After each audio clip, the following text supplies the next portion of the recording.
صادق الاقوال والکلیم محمد ذکرہ روح لانفسنا محمد شکرہ فرد علی الامم رب صلی وسلم دائما ابدا علی حبیبک خیر الخلق کلہم۔ اللہ تبارک و تعالی جل جلالہ وعم نوالہ واتم برہانہ وعظم شانہ وجل ذکرہ وعز اسمہ کی حمد و ثنا، اور حضور سرور کائنات مفخر موجودات زینت بزم کائنات دستگیر جہاں غم گسار زماں سید سروراں حامی بے کساں قائد المرسلین خاتم النبیین احمد مجتبیٰ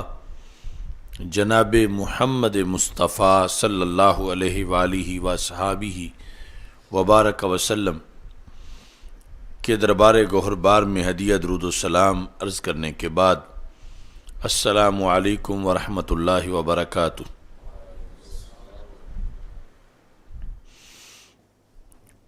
رب ذوالجلال کے فضل اور توفیق سے خطبہ جمعۃ المبارک کے موقع پر آج ہم محاسبہ نفس کانفرنس میں شریک ہیں۔ میری دعا ہے خالق کائنات جل جلالہ ہم سب کو قرآن و سنت کا فہم عطا فرمائے اور قرآن و سنت کے بلاغ و تبلیغ اور اس پر عمل کرنے کی توفیق عطا فرمائے۔ آج انشاءاللہ آنے والی رات لیلۃ النصف من شعبان ہے، جس کو عرف عام میں شب برات کہا جاتا ہے۔ اس رات کے اہتمام کے پیش نظر ہی محاسبہ نفس کانفرنس کا انعقاد کیا جا رہا ہے۔ لیلۃ النصف من شعبان اس امت کے تحائف میں سے ایک بہت بڑا تحفہ ہے، اور امت کے لیے جو سنہری مواقع ہیں ان میں سے بہت اہم موقع ہے کہ جس میں دعائیں منظور ہوتی ہیں، گناہ بخشے جاتے ہیں، مشکلات حل ہوتی ہیں، اور انسان کو فضل خداوندی کے حصول کے لیے بہترین گھڑیاں میسر آتی ہیں۔ لیلۃ النصف من شعبان، ہمارے آقا صلی اللہ علیہ وسلم نے فرمایا جب یہ رات آئے قوموا لیلہا وصوموا نہارہا، تو اس رات کو قیام کرو اور اس کے بعد آنے والے دن کا روزہ رکھو۔ یہ رات خصوصی طور پر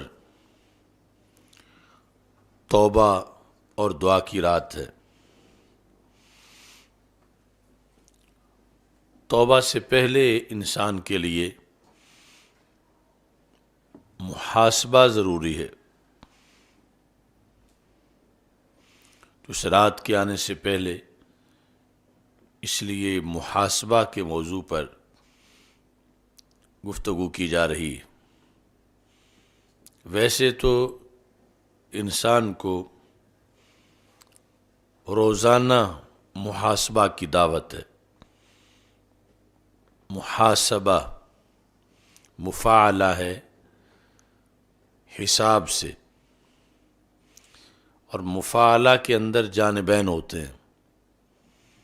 مثلا مجادلہ ایک بندہ نہیں کر سکتا، دو ہوں تو پھر ان میں مجادلہ ہوتا ہے۔ مکالمہ اس کے لیے بھی دو کا ہونا ضروری ہے۔ مناظرہ اس کے لیے بھی دو کا ہونا ضروری ہے، دو بندے ہوں یا دو فریق ہوں۔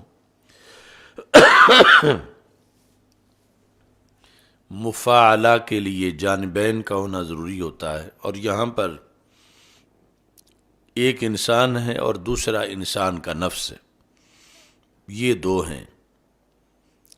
کہ انسان خود اپنا حساب کرے،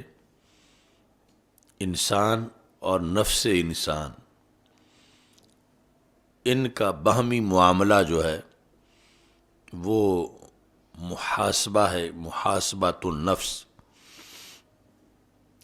قرآن مجید برہان رشید میں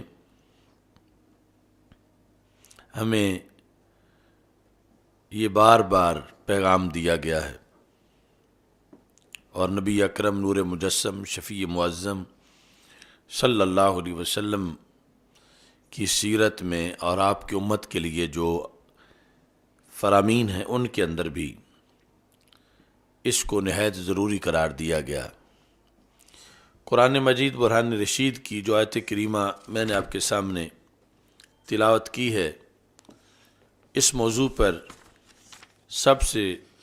اہم حکم ہے رب ذوالجلال کا کہ خالق کائنات جل جلالہ ارشاد فرماتا ہے،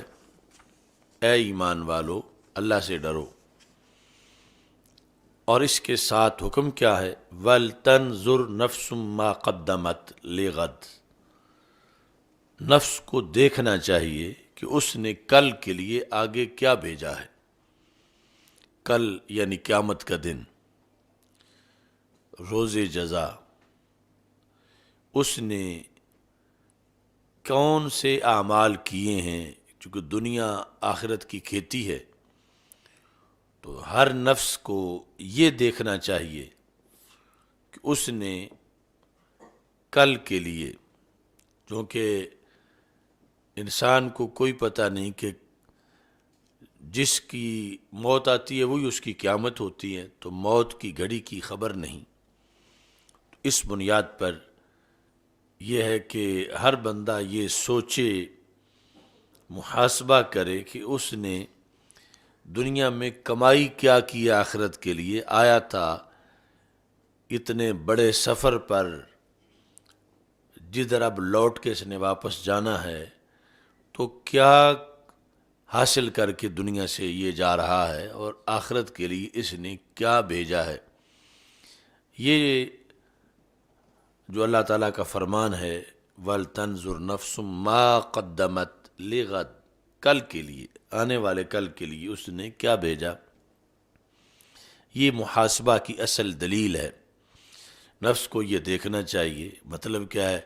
صرف سالانہ نہیں، روزانہ ہر گھڑی میں نفس کو یہ دیکھنا چاہیے کہ اس نے اپنے مستقبل کے لیے جو ہمیشہ کی زندگی ہے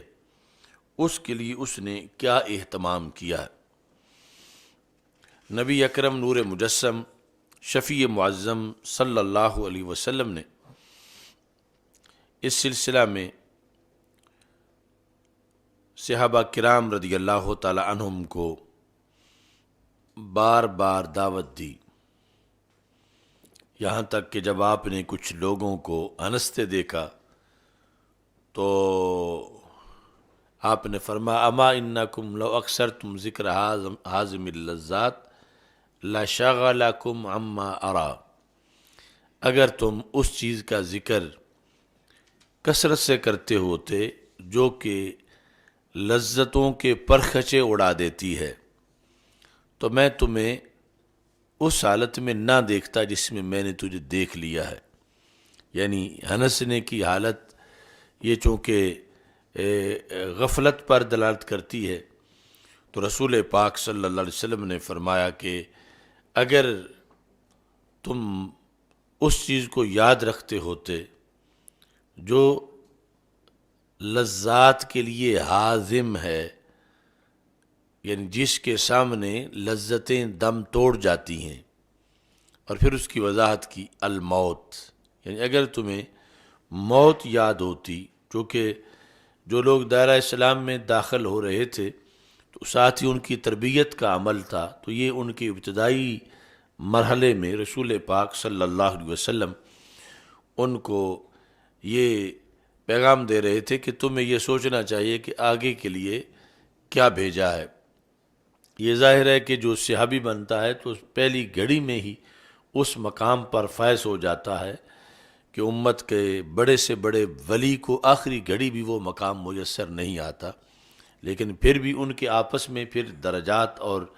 ان کی تعلیم و ترقی کے علیحدہ علیحدہ معاملات تھے۔ تو رسول پاک صلی اللہ علیہ وسلم نے اس طرح صحابہ کرام رضی اللہ تعالی عنہم کو محاسبہ نفس کا پیغام دیا۔ ایک موقع پر حضرت حنظلہ رضی اللہ تعالی عنہ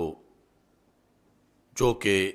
رسول پاک صلی اللہ علیہ وسلم کے جو کاتبین تھے ان میں سے شمار ہوتے ہیں، یعنی کاتبین وحی، حضرت حنظلہ کا یہ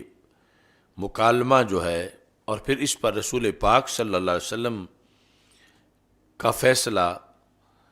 یہ صحیح مسلم شریف میں موجود ہے۔ تو حضرت حنظلہ رضی اللہ تعالی عنہ کہتے ہیں لاقی یعنی ابو بکرن کہ حضرت سیدنا صدیق اکبر رضی اللہ تعالیٰ عنہ مجھے ملے، تو آپ نے فرمایا کیف انت یا حنظلہ، حنظلہ آپ کا حال کیسا ہے، جس طرح ملاقات میں حال پوچھا جاتا ہے۔ تو حضرت حنظلہ رضی اللہ تعالیٰ عنہ نے جواب دیا نافق حنظلہ تو، کہ معاذ اللہ حنظلہ تو منافق ہو گئے ہیں۔ یہ صحابہ کرام رضی اللہ تعالیٰ عنہم کا جو کھرا پن تھا اور محاسبہ نفس کے اندر ان کا جو بلند کردار تھا، تو حضرت حنظلہ رضی اللہ تعالیٰ عنہ نے اپنی مختلف کیفیات کا سروے کر کے اس کے بعد خود اپنے لیے یہ حکم اخذ کیا ہوا تھا کہ میں تو یہ سمجھتا ہوں کہ بڑا میرا نقصان ہو گیا ہے، میرے اندر معاذ اللہ منافقت آ گئی ہے، نافق حنظلہ۔ تو حضرت صدیق اکبر رضی اللہ تعالی عنہ نے کہا سبحان اللہ ما تقول، یعنی آپ ذرا اپنے لفظوں پہ غور کریں کہ آپ کیا کہہ رہے ہیں، آپ صحابی رسول صلی اللہ علیہ وسلم ہیں اور آپ یعنی یہ اتنا بھاری لفظ خود اپنے بارے میں ہی بول رہے ہیں، جبکہ جو منافق ہیں ان کی اور کرتوت ہیں، جو منافق ہیں ان کی اور عادتیں ہیں، جو منافق ہیں ان پر نوستے ہیں، لعنتیں برستی ہیں، اور آپ اتنے مبارک شخص ہیں، تو آپ نے اپنے بارے میں یہ کیوں ایسا لفظ بول دیا؟ سبحان اللہ ما تقول، مطلب یہ تھا کہ اللہ اس سے پاک ہے کہ آپ جیسی شخصیت منافق بن جائے،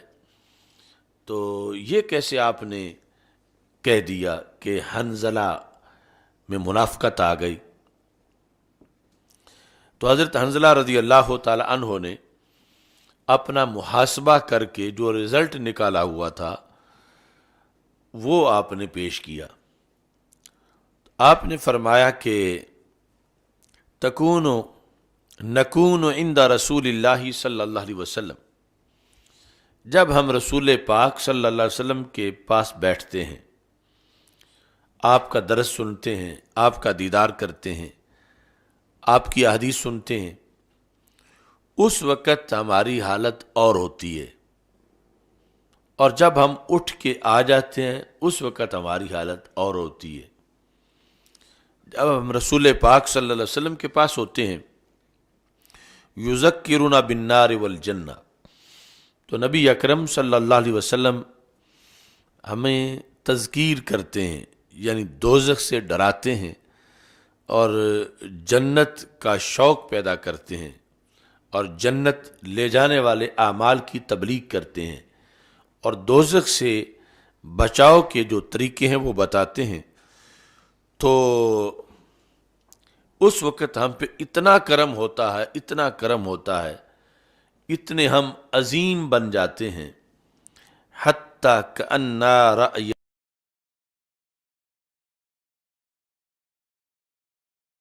سامنے ہے اور ہم جنت دیکھ رہے ہیں، اور ہماری جنت کی مکمل تیاری ہے۔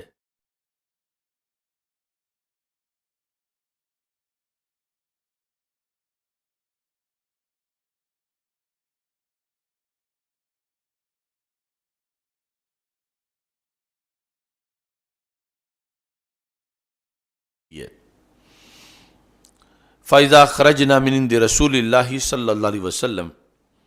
آفسنا، جس وقت ہم نبی اکرم صلی اللہ علیہ وسلم کے پاس سے نکل آتے ہیں تو پھر وہ کیفیت برقرار نہیں رہتی۔ تو یہاں بھی یہ وضاحت لازم ہے کہ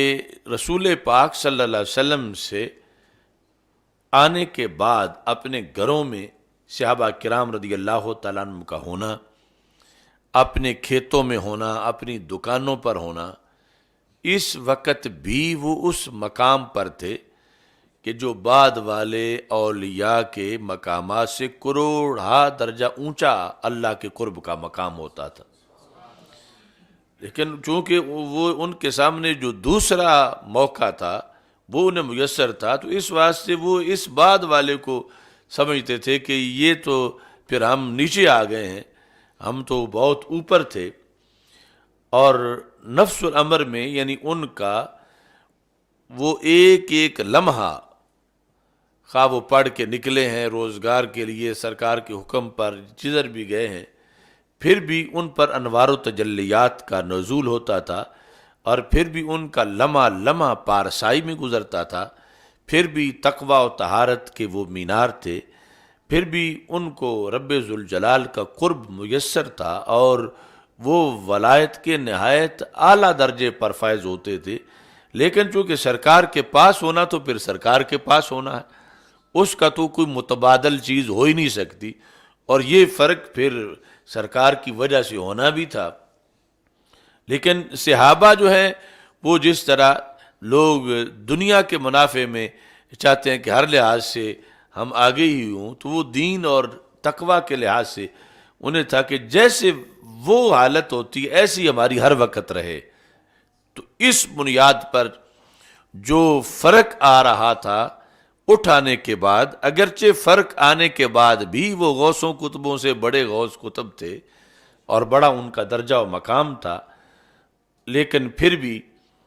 انہوں نے یہ حضرت حنظلہ رضی اللہ تعالیٰ عنہ نے یہ بات نوٹ کی ہوئی تھی اور اس پر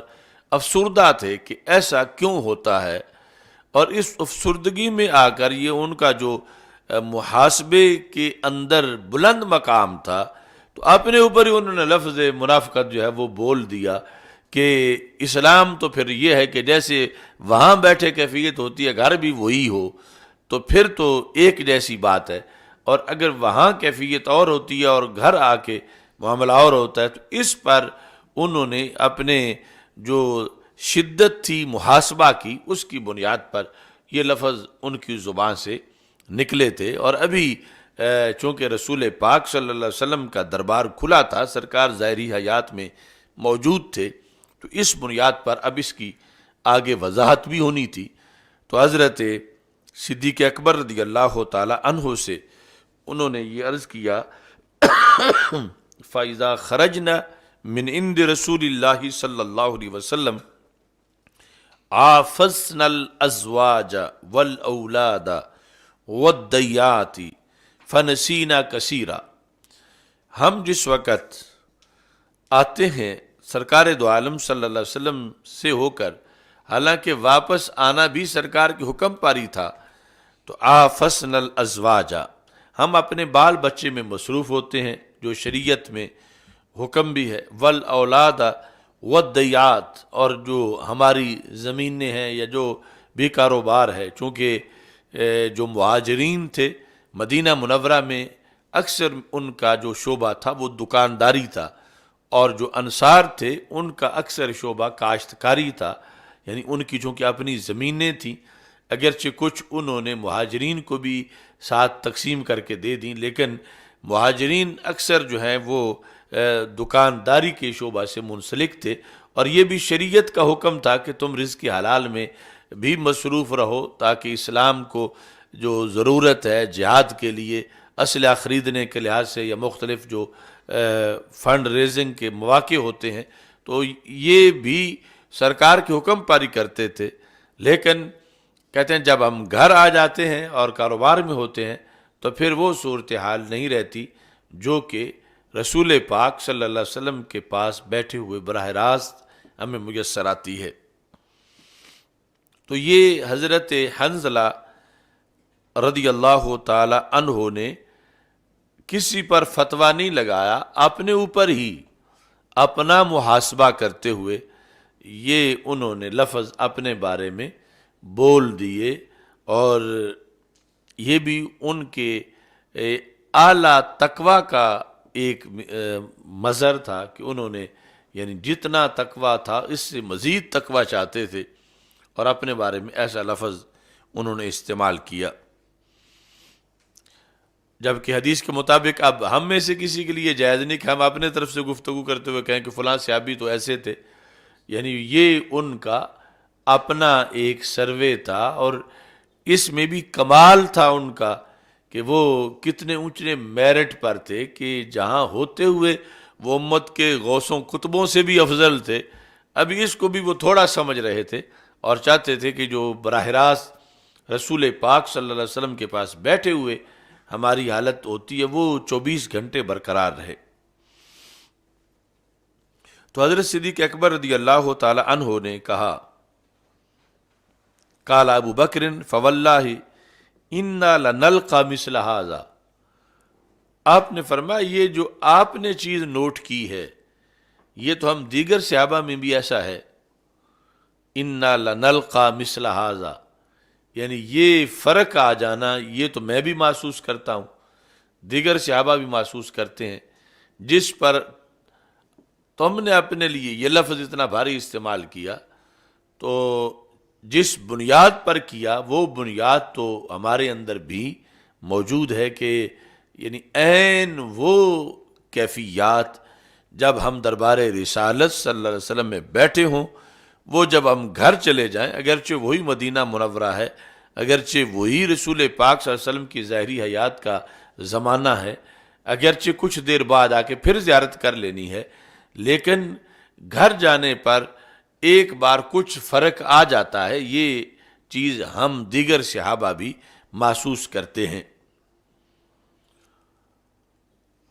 تو اس بنیاد پر پھر دونوں نے فیصلہ کیا کہ ہم رسول پاک صلی اللہ علیہ وسلم سے جا کر اس کے بارے میں پوچھتے ہیں کہ یہ کیا معاملہ ہے۔ حضرت حنظلہ کہتے ہیں فانطلقت انا و ابو بکر، میں اور حضرت صدیق اکبر رضی اللہ تعالی عنہ دونوں ہم چلے گئے نبی اکرم صلی اللہ علیہ وسلم کے پاس تاکہ ہم اس موضوع پر سرکار دو عالم صلی اللہ علیہ وسلم سے رہنمائی حاصل کریں۔ جاتے ہی قلت نافق حنظلہ،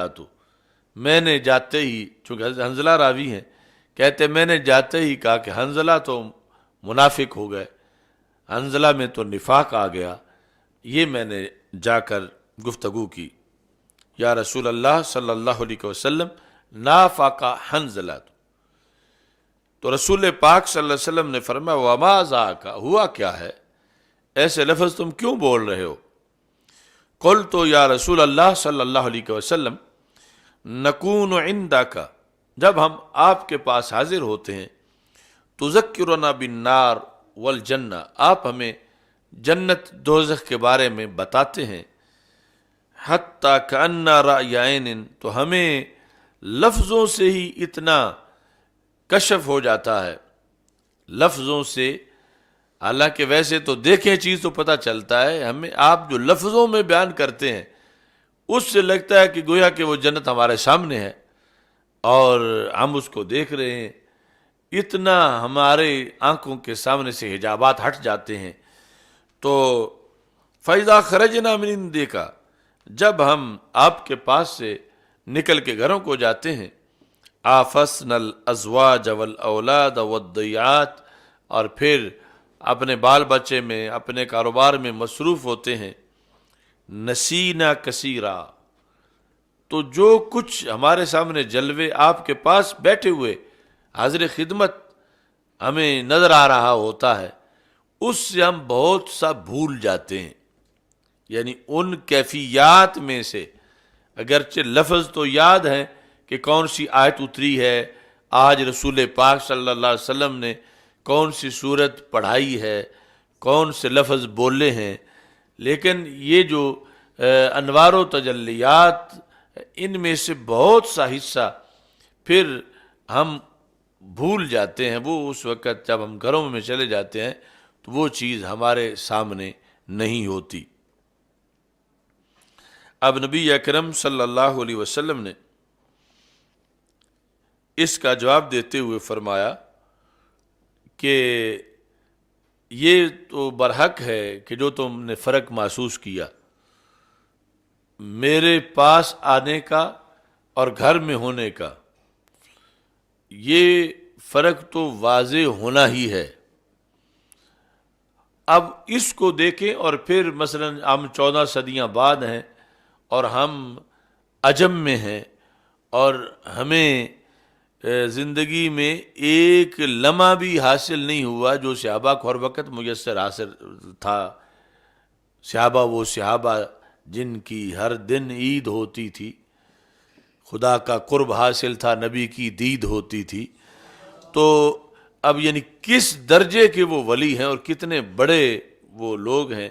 تو رسول پاک صلی اللہ علیہ وسلم نے فرمایا والذی نفسی بیدہ، مجھے اس رب کی قسم ہے جس کے قبضہ قدرت میں میری جان ہے، لو تدومون علی ما تکونون عندی، اگر تم اسی کیفیت پر باقی رہو جس پر تم میرے پاس بیٹھے ہوئے ہوتے ہو یا میرے ساتھ تم جب نماز پڑھ رہے ہوتے ہو، اگر تم اسی پر باقی رہو، لصافحتکم الملائکہ علی فروشکم وفی طرقکم، تو پھر تو رستوں میں جب تم چلو تو فرشتے تم سے مصافحہ کریں، اور پھر تو جب تم بستروں پہ جا کے لیٹو تو وہاں بھی فرشتے تم سے مصافحہ کرنے آئیں. یعنی یہ رسول پاک صلی اللہ علیہ وسلم نے اس کی تصدیق فرما دی کہ واقعی میرے پاس ہوتے ہوئے جو مرتبہ ہے وہ مرتبہ بعد میں نہیں ہے، یا وہ کیفیات بعد میں نہیں ہے. میرے پاس یعنی جب ڈائریکٹ انوار و تجلیات نبوت کے برس رہے ہیں. اب یہ صحابی اور غیر صحابی میں جو بنیادی طور پر فرق ہے وہ یہی ہے کہ صحابی پہ نبوت کی روشنی، رسول پاک صلی اللہ علیہ وسلم کی نبوت کی روشنی براہ راست پڑی ہے، اور بعد والوں پر بالواسطہ پڑی ہے. جن پر براہ راست پڑی ہے ان کی پھر آگے دو کیفیات ہیں. ایک براہ راست میں بھی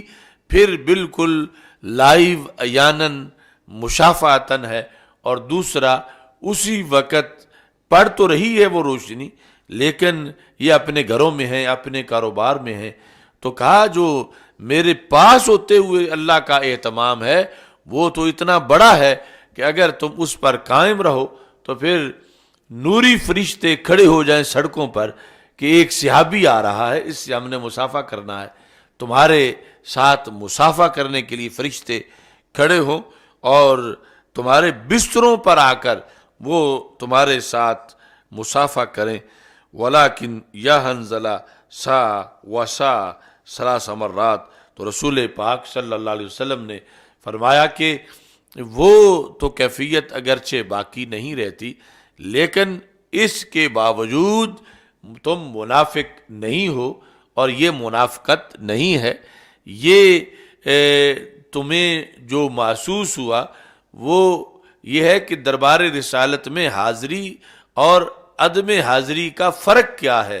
یہ تمہیں ایک چیز تمہارے سامنے نظر آئی، لیکن جب دربار رسالت میں تم لائیو موجود نہ بھی ہو تو پھر بھی جو مرتبہ و مقام ہے تمہارا وہ بعد والوں کو کبھی بھی میسر نہیں آ سکے گا. تو یہ صحابہ کرام رضی اللہ تعالی عنہم کے اندر ایک محاسبہ کا وصف تھا کہ نیکی کے معاملات میں انہوں نے بار بار ایسی چیزوں کو رسول پاک صلی اللہ علیہ وسلم کے سامنے رکھا اور اپنے فیصلے کروائے اور یہ ان کا یعنی بہتر سے مزید بہتر کی طرف پرواز کا ایک طریقہ تھا. جس طرح کہ جو صحابہ کرام رضی اللہ تعالی عنہم زیادہ مالدار نہیں تھے، یعنی اکثر چونکہ مالی طور پر نادار تھے، مگر ان کے اندر اس لحاظ سے بھی محاسبہ تھا کہ جس میں صحابہ کرام رضی اللہ تعالیٰ عنہ نے کہا کہ ذہب اہل الدثور بالاجور، کہ یا رسول اللہ صلی اللہ علیہ وسلم جو مالدار تھے وہ ہم سے آگے نکل گئے، چونکہ وہ صدقہ کرتے ہیں، ہم صدقہ نہیں کر سکتے. تو نبی اکرم صلی اللہ علیہ وسلم سے کہا کہ نماز کی جگہ تو نماز ہے، روزے کی جگہ روزہ ہے، تو اس میں تو ہم برابر سپیڈ میں جا رہے ہیں آگے. لیکن جب وہ یک وقت اتنے پیسے دے کے مالدار جو ہم میں سے صدقہ کرتے ہیں تو وہ کہیں ہم سے آگے نکل جاتے ہیں. تو اس سے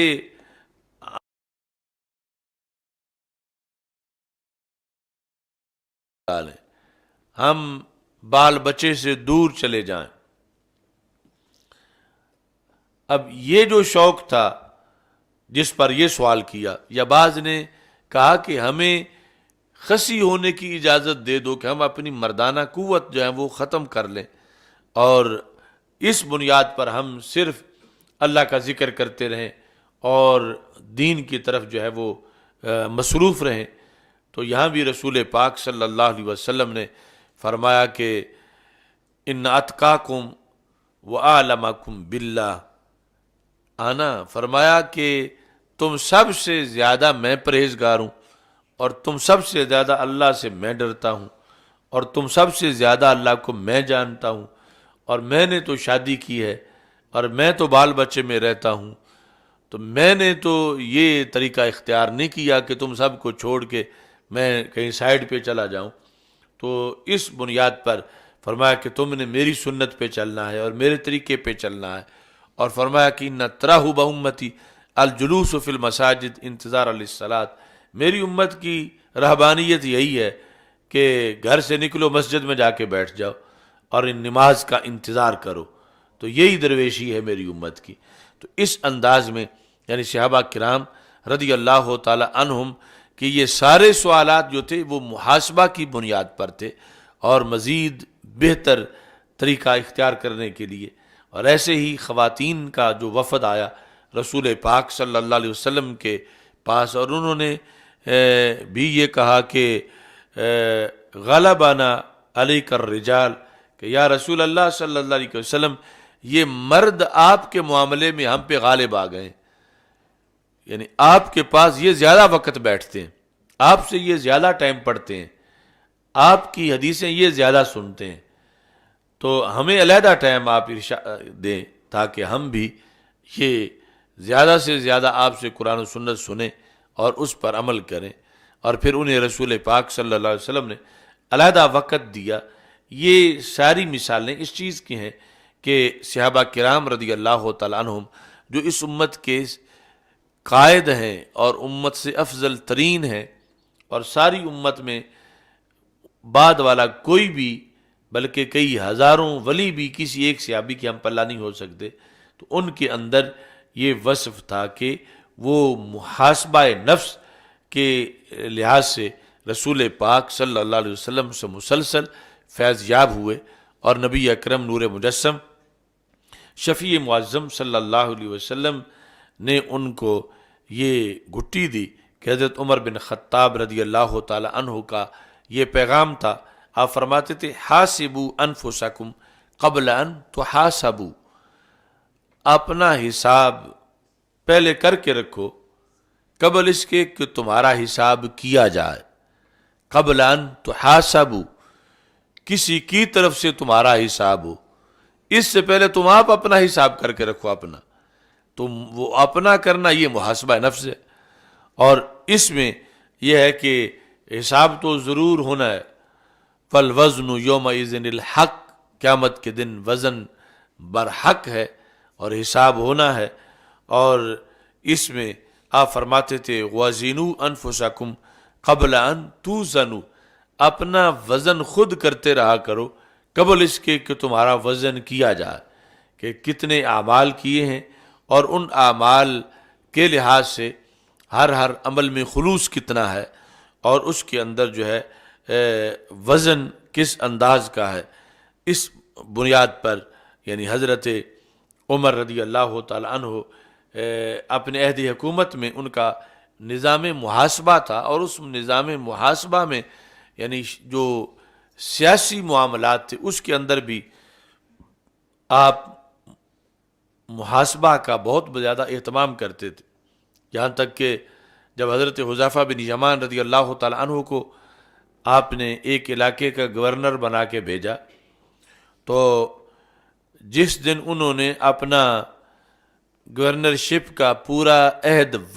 مکمل کر کے واپس آنا تھا کچھ سالوں کے بعد، تو حضرت عمر رضی اللہ تعالیٰ عنہ جن کی باطن کی آنکھیں ویسے کھلی تھیں، امت کے محدث تھے، اور یا ساریہ الجبل جن کا مقام تھا، لیکن اس کے باوجود ظاہری طور پر بھی یہ اہتمام کیا تاکہ بادشاہوں کو جو بعد والے ایسی آنکھیں نہ بھی رکھیں تو ان کے لیے یا جو بھی لیڈر ہے یا جو بھی کسی جگہ کا سربراہ ہے اسے ان چیز کا اہتمام کرنا چاہیے. تو وہ رستہ جو مدینہ منورہ آتا تھا جس طرف سے حضرت حذیفہ بن یمان رضی اللہ تعالی عنہ نے آنا تھا، آپ اس رستے میں جھاڑیوں میں چھپ گئے تاکہ جب وہ گزریں تو میں اپنی آنکھوں سے دیکھوں کہ کتنی سواریوں پہ آ رہے ہیں، کتنا سامان لا رہے ہیں، اور کس قدر تحائف ان کے پاس ہیں کہ جو وہاں پر گورنر یہ رہے ہیں. تو لوگوں سے میں نے تو ان کو روکا ہوا تھا کہ کسی سے کوئی تحفہ قبول نہیں کرنا، اور میں نے روکا تھا کہ عام لوگوں سے ہٹ کے اچھے کپڑے نہیں پہننے، اور میں نے ان پر پابندیاں لگائی ہوئی تھیں کہ تم نظام مصطفیٰ صلی اللہ علیہ وسلم کے گورنر ہو. تو کیا وہ ساری باتیں انہوں نے پوری کی ہیں؟ تو آپ چھپے ہوئے تھے پہاڑی میں، جب حضرت حذیفہ رضی اللہ تعالی عنہ کا وہاں سے گزر ہوا تو آپ ان کے گزر جانے کے بعد پھر اس جھاڑی سے نکلے، یعنی آتے بھی ان کو دیکھا، جب وہ کراس کر کے آگے گئے تو پیچھے سے بھی ان کو دیکھا، تو جس گدھے پہ بٹھا کے بھیجا تھا اسی پہ واپس آئے ہیں، یعنی وہی سواری ہے، اور جو کپڑے پہن کے گئے تھے وہی کپڑے پہن کے واپس آئے ہیں، اور کوئی ساتھ اونٹوں کی قطار نہیں ہے، اور کوئی چیز سواریوں پہ لادی ہوئی نہیں ہے، اور کوئی لاؤ لشکر ساتھ نہیں ہے. تو آپ جھاڑی سے باہر نکلے اور ان کو آواز دی کہ انت اخی و انا اخوکا، کہ تم میرے بھائی ہو میں تمہارا بھائی ہوں، کہ میں نے جو تم پہ اعتماد کیا اس اعتماد پہ تم پورا اترے ہو. تو اس طرح کر کے یعنی صحابہ کرام رضی اللہ تعالی عنہم میں محاسبہ کا یہ عمل تھا. اور آج امت کے محاسبہ کے لحاظ سے جو گفتگو ہم کر رہے ہیں اس میں بنیادی طور پر محاسبہ کے اندر دو چیزیں ہیں. ایک ہے عمل سے قبل محاسبہ اور دوسرا ہے عمل کے بعد محاسبہ. انسان ہر وقت دارالعمل میں ہے اور ہر وقت کوئی نہ کوئی عمل اس سے ہو رہا ہے، تو اس عمل سے پہلے بھی ایک محاسبہ ہے، اس عمل کے بعد بھی ایک محاسبہ ہے. یعنی ہم میں سے کوئی ایسا نہیں ہے کہ جس کو یہ ہو کہ باقی لوگوں کو تو محاسبہ کی ضرورت ہے اور مجھے محاسبہ کی ضرورت نہیں. کوئی بھی ہم میں سے ایسا نہیں کہ جس کا یہ نصاب نہ ہو، چونکہ ہم سارے ہی دارالعمل میں ہیں، اور عمل کی دو حالتیں ہیں، ایک عمل سے پہلے کی حالت ہے، ایک عمل سے بعد کی حالت ہے. پھر عمل دو قسم کا ہے، وہ یا عمل صالح ہے یا وہ عمل بد ہے، برا عمل ہے. تو جس وقت پہلے کا معاملہ ہے، عمل سے پہلے کا محاسبہ، اس میں یہ ہے کہ عمل سے پہلے انسان کے ذہن میں سب سے پہلے معمولی سا خیال آتا ہے، پھر وہ خیال زائل ہو جاتا ہے، پھر آتا ہے تو پکا ہو جاتا ہے، پھر اس کی آگے پرورش ہوتی ہے۔ یہ اردو میں تو ہم صرف یہ کہہ دیتے ہیں کہ فلاں نے فعل کا ارادہ کیا، لیکن عربی زبان میں اس کی مختلف مراحل ہیں، یعنی جس کے اندر جو ہے وہ حاجز، خاطر، حدیث نفس، ہم، عزم، اس کے بعد جا کے عمل ہے۔ یعنی یہ 5 مرحلے جب گزرتے ہیں تو پھر جا کے عمل ہوتا ہے۔ ہر عمل سے پہلے یہ مراحل ہوتے ہیں۔ تو جب کوئی کام بندے نے کرنا ہے تو اس سے پہلے جب وہ ارادہ کے مختلف پروسیس کے اندر موجود ہے تو محاسبہ یہ ہے کہ وہ دیکھے کہ یہ جو کام کرنے لگا ہوں یہ حلال ہے یا حرام ہے، اور یہ کہ اس میں ریاکاری مطلب ہے، دنیا داری مقصد ہے، یا اللہ کی رضا مقصد ہے۔ یعنی ہر عمل سے پہلے بھی ایک محاسبہ ہے، اور وہ محاسبہ اس عمل کی مشروعیت، یعنی اس کا جواز اور عدم جواز، اور پھر اس کا مقصد کیا ہے، اس کی غرض و غایت کیا ہے، یہ محاسبہ عمل سے پہلے کا ہے۔ اور پھر جس وقت عمل جو ہے وہ ہو جاتا ہے تو اس کے بعد پھر کڑا محاسبہ ہے، یعنی پہلے والا محاسبہ جو ہے وہ اتنا سخت نہیں جتنا عمل جب ہو جاتا ہے تو اس کے بعد والا محاسبہ ہے۔ صوفیاء نے اس محاسبہ کے اندر جو عمل کے بعد والا محاسبہ ہے 3 اقسام اس کی بنائی ہیں۔ ایک اس میں سے قسم یہ ہے کہ اس عمل کے اندر جو اس کا محاسبہ پہلے کیا گیا کہ جائز کام کرنا ہے تو جائز کام کیا اس نے، اب عمل کے بعد یہ ہے کہ اس جائز کام میں اس سے کمی کیا رہ گئی ہے، یہ اس کا محاسبہ ہے۔ مثلا ایک اب محاسبہ ہے شب برات آنے سے پہلے،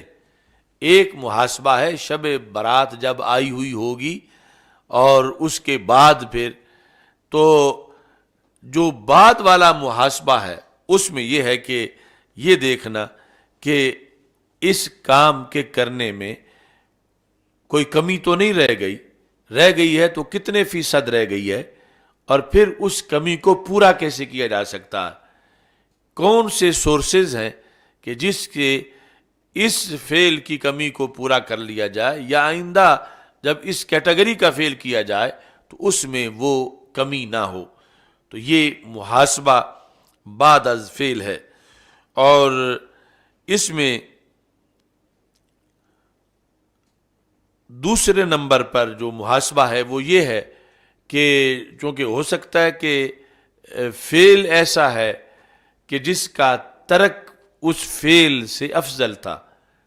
کرنے سے نہ کرنا افضل تھا۔ ضروری نہیں کہ جو فعل کیا ہے وہ کرنے والا ہی ہو، خدا نخواستہ بندے سے ایسا فعل ہو گیا ہے کہ اگر بندہ نہ کرتا تو پھر اچھا تھا، کرنے سے نہ کرنا اچھا ہے، تو اس لحاظ سے بھی اب محاسبہ ہے۔ اس میں پھر جو ہے وہ محاسبہ بڑا شدید ہے، چونکہ حدیث شریف میں ہے جس کا خلاصہ یہ بنتا ہے کہ گناہ کر لینا، ناجائز کام کرنا اتنا بڑا جرم نہیں جتنا بڑا جرم کرنے کے بعد محاسبہ نہ کرنا ہے۔ چونکہ حدیث شریف میں یہ ہے کہ جب ایک بندے سے معاذ اللہ برا کام ہو جاتا ہے تو اس حدیث میں رسول پاک صلی اللہ علیہ وسلم نے مومن اور فاجر کے لفظ استعمال کیے ہیں کہ مومن سے اگر برا کام ہو تو اس کی کیفیت کیا ہوتی ہے اس کام کے بعد، اور فاجر سے اگر برا کام ہو تو فاجر کی کیفیت کیا ہوتی ہے۔ اب فاجر سے مراد یہاں پر کافر نہیں ہے مومن ہی، لیکن یہ ہے کہ اس کا دل سیاہ ہو چکا ہے کثرت گناہ کی وجہ سے۔ تو ہمارے آقا صلی اللہ علیہ وسلم فرماتے ہیں المؤمن یرا ذنوبہ کانہ قاعد تحت جبل یخاف ان یقع علیہ، کہ مومن جو ہے وہ اپنے گناہ کو یوں سمجھتا ہے، اب یہ ہے گناہ کے بعد، یہ نہیں کہ گناہ ہو گیا تو معاملہ ختم۔ مومن جو ہے یعنی مومن کامل مومن جو فاجر نہیں ہے، حالانکہ گناہ تو اس سے بھی ہو گیا، لیکن یرا ذنوبہ، یہ گناہ کے بعد گناہ کو اپنے اوپر مسلط سمجھتا ہے، یہ نہیں کہ ہو گیا تو ہو گیا، بلکہ اس سے یہ ہے کہ یہ ختم کیسے ہوگا۔ یرا ذنوبہ کانہ قاعد تحت جبل یخاف ان یقع علیہ، کتنی واضح مثال دی رسول پاک صلی اللہ علیہ وسلم نے، فرمایا کہ مومن گناہ کے بعد گناہ کو پہاڑ سمجھتا ہے۔ پہاڑ کون سا؟ جو اس کے اوپر گر رہا ہے، یخاف ان یقع علیہ۔ ایک ہے پہاڑ سائیڈ پہ کھڑا ہے یا تھوڑا سا الٹا ہوا ہے، خطرہ ہے کہ گرنا، ایک ہے کہ اوپر سے نیچے آ رہا ہے، یہ اوپر سے نیچے آنے والا پہاڑ ہے۔ مومن گناہ کے بعد مومن کا محاسبے کا انداز یہ ہے کہ وہ سمجھتا ہے کہ اس کے اوپر پہاڑ گر رہا ہے، اور پہاڑ ایک بندے کے لیے پورا پہاڑ اوپر سے آ رہا ہو تو وہ بچے گا پھر انسان کا، پھر اس سے کیا جب پورا پہاڑ گر جائے گا۔ تو اب اسے یہ محاسبہ فعل کے بعد ہے۔ اس کی سب سے بڑی دھن اب یہ ہے کہ کسی طریقے سے یہ ایسی جگہ پہ چلا جائے کہ پہاڑ اس پہ نہ گرے، پہاڑ کو کوئی پیچھے ہٹائے یا اسے کوئی اٹھا کے سائیڈ پہ کرے۔ اگر مومن ہے تو اسے پہاڑ نظر آ رہا ہے کہ اس پہ پہاڑ گر رہا ہے۔ اب جس کے اوپر ایک اینٹ گرنے والی ہو اور نظر آئے کہ سر کے اوپر آ رہی ہے، اس کو سب کچھ بھول جاتا ہے کہ یہ اینٹ لگے گی تو کیا بنے گا، تو جسے نظر آ رہا ہے کہ پورا پہاڑ اس پہ پڑنے والا ہے، اب وہ کیسے میوزک لگا کے سنے گا، اب وہ کیسے فلمیں دیکھے گا، اب اس کو کیسے کھانے پینے کی طرف کوئی دھیان ہوگا، اب اس کو نیند کیسے آئے گی کہ جس کو یہ نظر آ رہا ہے کہ اس پر پہاڑ گر رہا ہے۔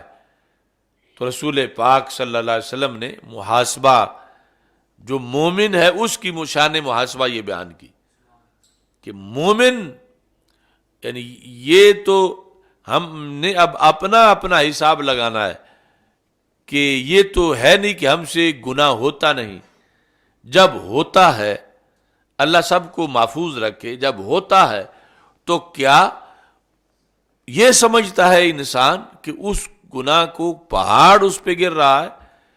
یا اس نے کبھی شمار ہی نہیں کیے کہ دن میں کتنے کیے ہیں، رات میں کتنے کیے ہیں، صغیرہ کتنے ہیں، کبیرہ کتنے ہیں، حقوق اللہ میں سے کتنے ہیں، حقوق العباد میں سے کتنے ہیں۔ تو رسول پاک صلی اللہ علیہ وسلم نے یہ لفظ بول کے یہ بھی دعوت دی کہ محاسبہ کرو، مومن بھی ہو کہ مومن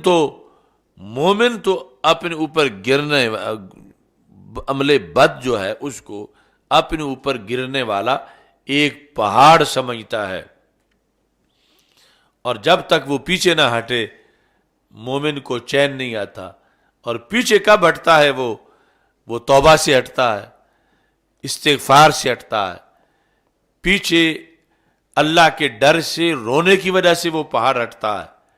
یعنی انسان کی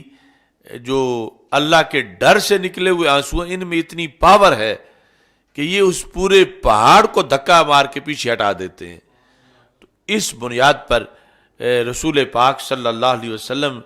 کی روشن تعلیمات میں یعنی محاسبہ میں مومن کا یہ طریقہ ہے کہ اگر اس سے کوئی گناہ ہو گیا ہے تو وہ گناہ کو بھولتا نہیں،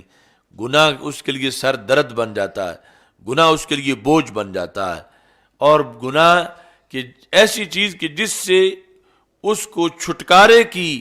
پڑی ہوئی ہے کہ اب کسی طرح میں اس سے بچوں، اور وہ ہے کیا کہ ایک پہاڑ ہے جو اس پہ گرنے والا ہے.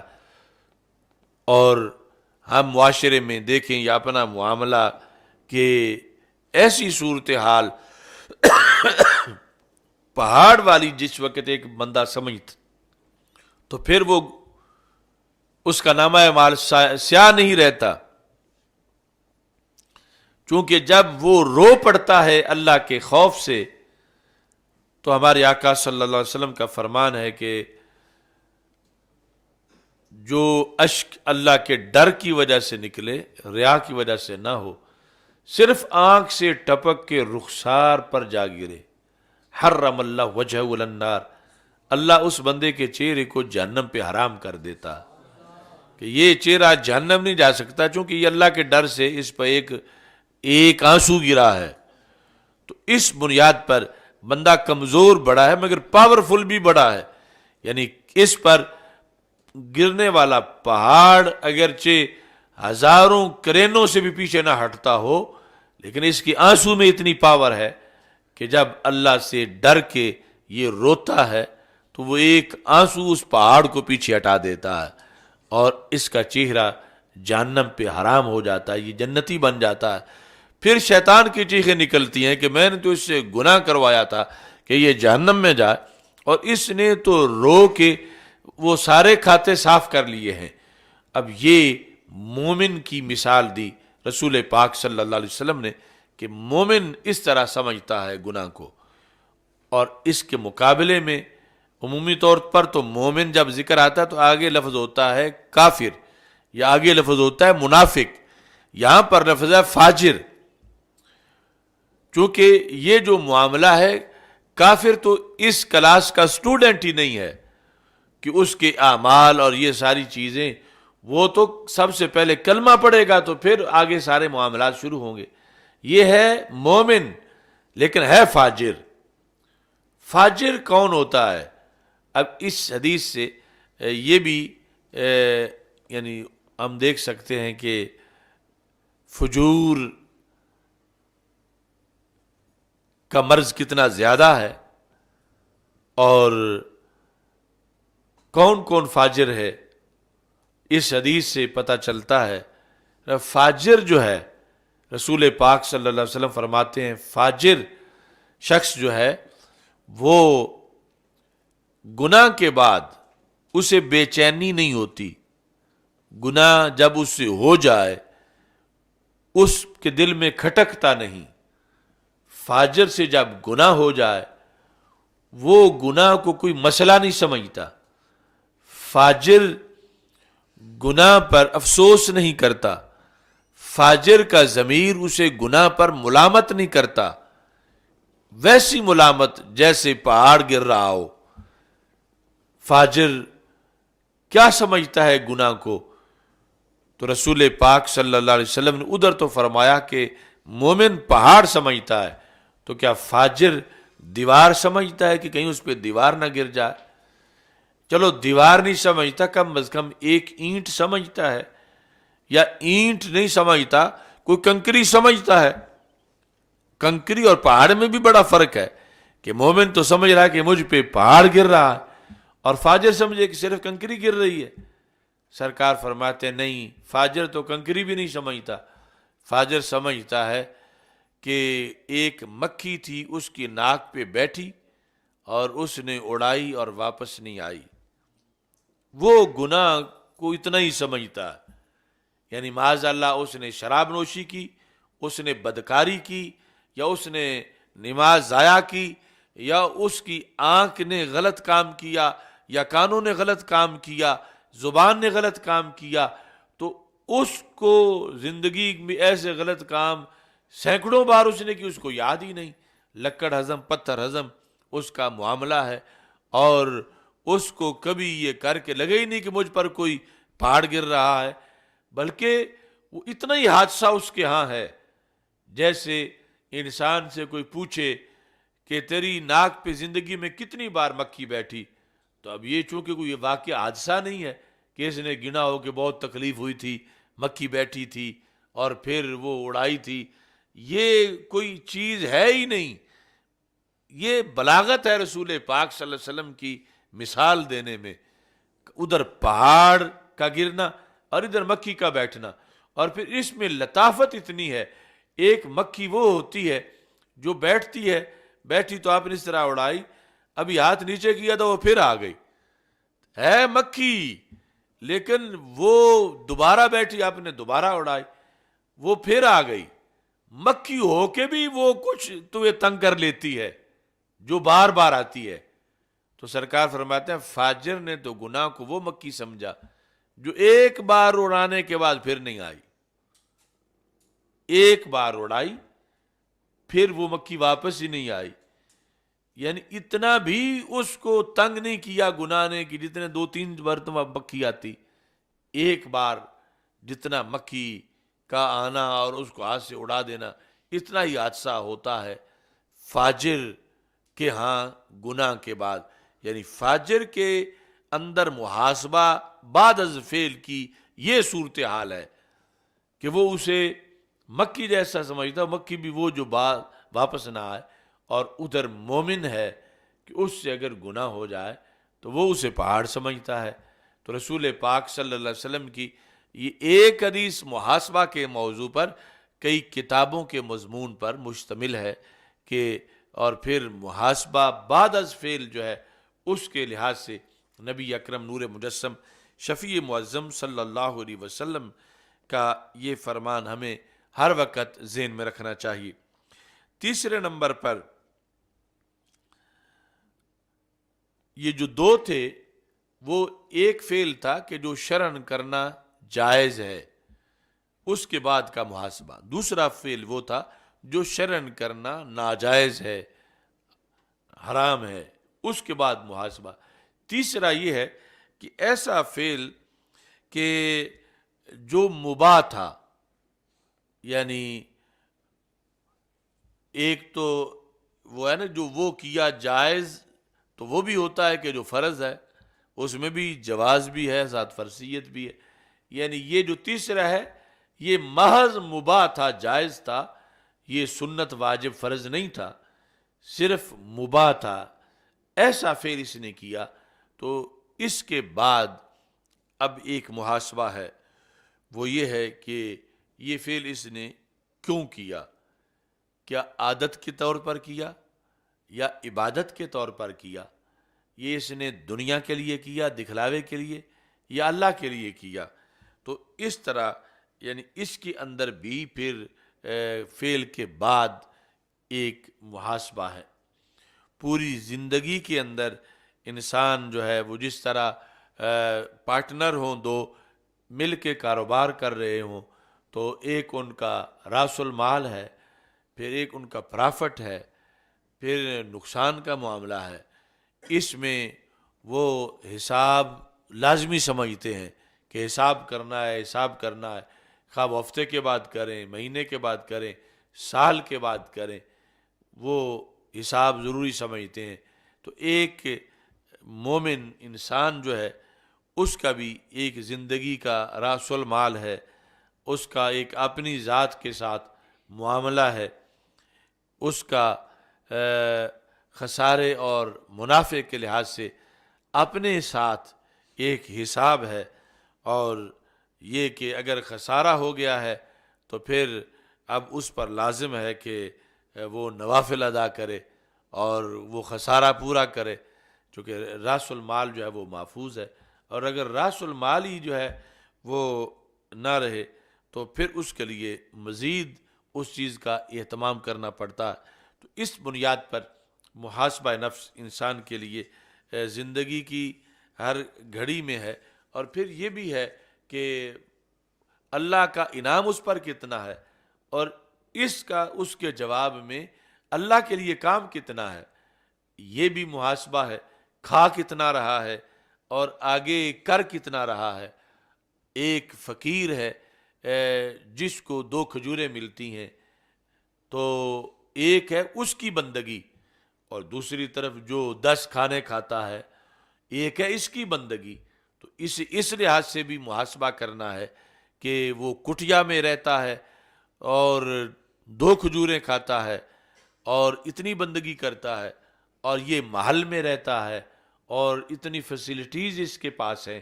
اور پھر اس کی عبادت کتنی ہے. تو اس طرح کر کے یعنی محاسبہ کا ایک پورا جہان ہے، اور انسان جس حد تک اپنی آنکھیں محاسبہ کے لیے کھولتا ہے اتنا ہی پھر اس کو آگے کامیابی کے آفاق نظر آتے ہیں. اور اگر محاسبہ کے بغیر رہے تو پھر یوں ہی ہوگا جیسے کبوتر آنکھیں بند کر کے رہے اور سمجھے کہ کچھ خطرہ نہیں ہے. تو یہ ہمارے لیے آج جو رات آ رہی ہے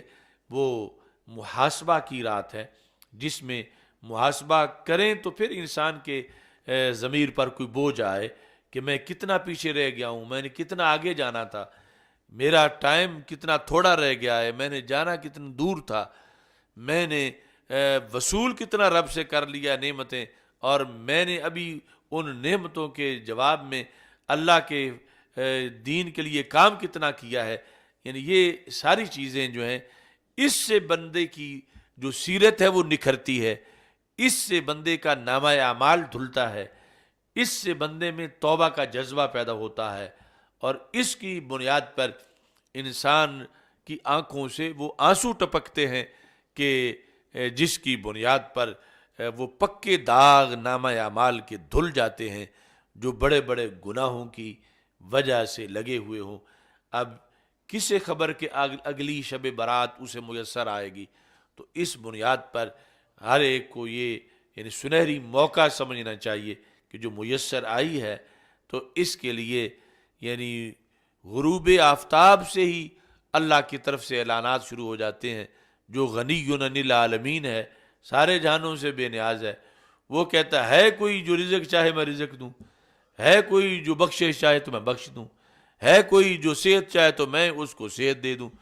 ادھر سے مسلسل اعلان ہو رہا ہو، اور ادھر جسے سب کچھ چاہیے یہ نواب بنا ہوا ہو اور یہ مانگتا ہی نہیں، یہ بولتا ہی نہیں،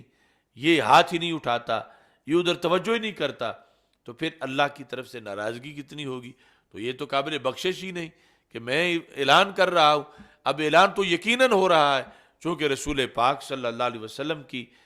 طرف سے یہ حدیث ہے. ہمیں اپنے کانوں سے سن کر، جیسے اب آپ میری بات سن رہے ہیں تو آپ کو یقین ہے میں بول رہا ہوں، اس سے ہمیں زیادہ یقین ہے کہ اللہ اعلان کرتا ہے، چونکہ سرکار کے کانوں نے سنا ہے اور سرکار دو عالم صلی اللہ علیہ وسلم نے آگے یہ پیغام دیا ہے. تو اس لیے ہمیں یہ سارے جو اعلانات ہیں ان پر توجہ دینی چاہیے کہ جسے عزت چاہیے، جسے رزق چاہیے، جسے اولاد چاہیے، جسے مسائل کا حل چاہیے، علم چاہیے، اللہ تعالیٰ ہر نعمت کے لحاظ سے، انسان کی ہر ڈیمانڈ کے لحاظ سے اللہ کی طرف سے اعلان ہوتا ہے. اس موقع پر گفتگو ختم کرنے سے پہلے یہ ہمارے چند دن پہلے پنجاب کلچر ڈے منایا گیا ہے. تو سب سے پہلے تو یہ بات ہے کہ ہمارا کلچر حجازی کلچر ہے. یعنی کلمہ پڑھنے کا مطلب یہ ہوتا ہے کہ یا رسول اللہ صلی اللہ علیہ وسلم، ہم ویسے کپڑے پہنیں گے جیسے آپ کو پسند ہے، ہم ویسے کھانا کھائیں گے جیسے آپ کو پسند ہے، ہم ویسے رہن سہن اپنائیں گے جیسے آپ کو پسند ہے. کلمہ پڑھنے کا مطلب یہ ہے کہ ہم نے اپنی زندگی گزارنے کی طریقہ جو ہے اس پر اللہ کی رضا کو غالب کیا ہے کہ رب جو تجھے پسند ہے وہ مجھے پسند ہے. تو اس بنیاد پر یعنی یہ علاقائی جو کلچر ہیں ان کا تصور ہی غلط ہے اسلام کے لحاظ سے. ہمارا کلچر، ہماری ثقافت وہ اس لیے پر نہیں کہ ہم پیدا کس زمین میں ہوئے ہیں. ہمارا کلچر، ہماری ثقافت وہ مکی مدنی کلچر اور ثقافت ہے جو دین اسلام نے ہمیں دیا ہے. دوسرا یہ ہے کہ اب بے حیائی اور عریانی اور فحاشی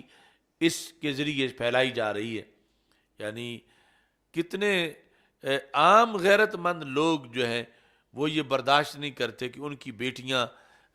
غیر محرم مردوں کے سامنے ڈانس کریں، رقص کریں. اب کتنے سکولوں کے اندر جو ہے ایسا کیا گیا، اور یہ پہلے سندھی کلچر، بلوچی کلچر اور پشتون کلچر اور پنجابی کلچر، تو یہ کلچر کے ذریعے باہر بیٹھے ہوئے شیطان یہ ایک عریانی فحاشی پھیلانا چاہتے ہیں کہ اس طریقے سے اب ان کو لگا دو، دوسرے طریقوں سے بھی حملہ کر رہے ہیں. تو اس بنیاد پر ابھی یہ بدعت نئی شروع ہو رہی ہے پنجاب میں، تو اس پر مکمل طور پر اس سے بچاؤ اور اجتناب جو ہے وہ کیا جائے، یہ منانے کی ضرورت ہی نہیں۔ ہمارا کلچر جو ہے وہ کلچر حجازی ہے، مکی مدنی ہے، کربلائی ہے، وہی کلچر ہمارے لیے کافی ہے۔ وہ ثقافت جو رسول پاک صلی اللہ علیہ وسلم نے دی وہی ثقافت صحیح ہے، باقی سب کثافت ہے، اور یہ دین کے خلاف مختلف پیغام ہے۔ اور پھر اس میں یہ جو اتنا عریانی فحاشی کا دھندا، یعنی ہمارے یہ پنجاب کے علاقے یعنی بڑے بڑے غیرت مند ضلع جہاں کوئی اپنی بچیوں کو بے حجاب بہر دیکھنا پسند نہیں کرتا، ان سکولوں میں یعنی بچیوں سے ڈانس کروایا جا رہا ہے، اور غیر محرموں کے سامنے جو ڈانس خود ایک بہت بڑا جرم ہے۔ اور یہ طریقہ پھر اس کو ایک حوصلہ افزائی کی جا رہی ہے کہ آج فلاں اسکول میں کلچر ڈے ہے اور فلاں جگہ کلچر ڈے ہے، یعنی ایسے ماسٹر، ایسے پروفیسر یا وہ مہمان خصوصی، ان کو کوڑے مارنے چاہیے کہ جنہوں نے قوم کی بچیوں کو ڈانس کروایا اور بغیرت دیکھتے رہے۔ آئندہ کے لیے اس چیز کو جو ہے وہ ہر بندہ نوٹ کرے، اور یہ جتنے بھی کلچر ڈے ہیں، خواہ وہ کسی صوبے کے لحاظ سے کوئی کر رہا ہو، ان سب کو اللہ کا خوف کرنا چاہیے اور ڈرنا چاہیے کہ ہمارے لیے شریعت مطہرہ کا جو پیغام ہے وہ کافی ہے، باقی سب دشمن کی چالیں ہیں۔ اور میں آج پھر ایک بار عظمت قرآن کانفرنس جو بکی شریف میں انشاءاللہ اتوار کے دن منعقد ہوگی، اب درمیان میں صرف ہفتے کا دن رہ گیا ہے، اتوار کو بہت بڑے گراؤنڈ کے اندر یہ اہتمام کیا جا رہا ہے۔ بعض لوگ سمجھتے ہیں کہ جگہ چھوٹی ہوگی تو ہمیں ضرورت نہیں قافلے لے جانے کی۔ ہم نے اتنا بڑا اہتمام کیا ہے کہ قافلے انشاءاللہ سما سکیں گے وہاں پر، تو سب کو دعوت ہے، اور 50 حفاظ کرام کی وہاں انشاءاللہ دستار فضیلت بھی ہوگی۔ حضرت حافظ الحدیث رحمۃ اللہ علیہ کے دیس بکی شریف کے اندر یہ خصوصی طور پر کانفرنس منعقد ہو رہی ہے۔ اللہ تعالیٰ شب برات کے ان لمحات میں ہمیں بھی اس لسٹ میں شامل فرمائے جنہیں آج نار جہنم سے بری کیا جائے گا۔ وآخر دعوایا ان الحمد للہ رب العالمین۔ الحمد للہ رب العالمین والعاقبۃ للمتقین والصلاۃ والسلام علی رسولہ الکریم۔ استغفر اللہ لا الہ الا اللہ وحدہ لا شریک لہ لہ الملک ولہ الحمد وہو علی کل شیء قدیر۔ یا قاضی الحاجات اقض حاجاتنا، یا شافی الامراض اشف مرضانا، یا دافع البلیات ادفع عنا شر الظالمین والفاسقین۔ یا اللہ جن کے والدین زندہ ہیں ان کے والدین کو صحت و عافیت کے ساتھ لمبی زندگی عطا فرما، اور جن کے والدین کا وصال ہو چکا ان کے والدین کو فردوس میں بلند مقام عطا فرما۔ میرے والد محترم کو شفا کامل عاجلہ عطا فرما، والدہ مرحومہ کو اور مفتی محمد عابد جلالی صاحب کو، محمد حسن جلالی صاحب کو فردوس میں بلند مقام عطا فرما۔ حضرت حافظ الحدیث رحمۃ اللہ علیہ اور دیگر شیوخ جن کے ذریعے ہم تک دین پہنچا، غازی ممتاز حسین قادری شہید اور دیگر شہداء اسلام، سب کے مراکز پر کروڑوں رحمت نازل فرما۔ یا اللہ ہم سب کو بار بار حج و عمرہ کی سعادت عطا فرما۔ وصلی اللہ تعالی علی حبیبہ